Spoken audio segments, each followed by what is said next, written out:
जब आकाश में केवल एक रेखा दिखाई दी, हनुमान जी की अनसुनी लीला। नई कथा। कहते हैं उस दिन जब हनुमान जी ने लक्ष्मण जी के लिए संजीवनी बूटी लाने हेतु हिमालय की ओर छलांग लगाई, तो धरती पर खड़े योद्धा उन्हें उड़ते हुए नहीं देख सके। बस आकाश में एक चमकती हुई अग्नि सी जलती रेखा दिखाई दी, मानो सूर्य ने अपनी किरणों को एक तीर बना दिया हो। इतनी प्रचंड गति थी कि बादल भी पीछे रह गए और पवन देव स्वयं हैरान होकर बोले, ये वायु नहीं, ये तो वायु पुत्र है, जो स्वयं वायु को लज्जित कर देता है। उसी समय लंका में रावण का एक और मायावी सहयोगी जाग उठा, कालनेमी, वो राक्षस जिसकी माया ने देवताओं को भी बार बार भटकाया था। रावण ने उसे तुरंत बुलाया और कांपते स्वर में कहा, हनुमान आ रहा है संजीवनी लेकर। यदि वो सफल हुआ तो लक्ष्मण जी जीवित उठेंगे और हमारा अंत निश्चित है, उसे रोक दो। कालनेमी ने दुष्ट हंसी हंसी और बोला, मैंने इंद्र के वज्र को भी अपनी माया से मोड़ दिया था, ये वानर मेरे सामने क्या टिकेगा। तभी दूर आकाश में वो तेजस्वी रेखा लंका की दिशा से हटकर हिमालय की ओर बढ़ती दिखी। रावण के हाथ कांप उठे। उसने कहा, यही है, यही वो पवन पुत्र जिसने मेरी लंका को आग लगा दी थी। कालनेमी बोला, तो आज मेरी माया का कमाल देखो। आश्रम में राम नाम की मधुर ध्वनि गूंज रही थी, पर वो सब माया से बुनी हुई थी, झूठी भक्ति की आवाज। हनुमान जी की वो जलती रेखा ठीक उसी आश्रम के पास रुकी।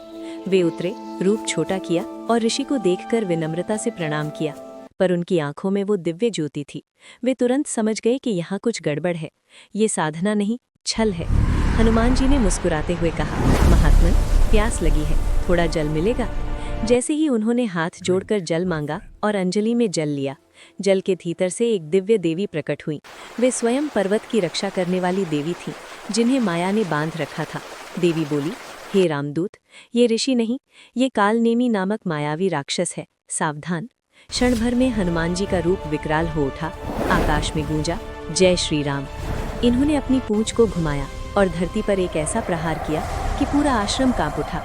माया का जाल टूट गया, झूठा आश्रम राख हो गया, ऋषि का वेश फट गया और कालनेमी अपने भयंकर 10 सिर वाले दैत्य रूप में प्रकट हो गया। राक्षस गर्जा, मैंने देवताओं के मार्ग रोक दिए हैं, तू क्या चीज है। हनुमान जी शांत गंभीर स्वर में बोले, जिसने राम नाम का आश्रय ले लिया, उसे तेरी माया नहीं रोक सकती। राम का कार्य हो तो हनुमान रुकता नहीं। अगले ही पल उनकी गदा चमकी। प्रहार इतना प्रचंड था कि पहाड़ हिल गए, दिशाएं थर्रा उठी। कालनेमी उसी क्षण धाराशायी हो गया, उसकी माया हमेशा के लिए नष्ट हो गई। हनुमान जी रुके नहीं, फिर वही आकाश में एक जलती हुई रेखा बन गई, जो हिमालय को चीरती हुई संजीवनी बूटी लेकर लौट रही थी। पहाड़, बादल, दिशाएं सब पीछे छूट गए। देवताओं ने सिर नवाकर कहा, जहां राम का संदेश हो वहां हनुमान को कोई शक्ति नहीं रोक सकती। जय श्री राम, जय हनुमान।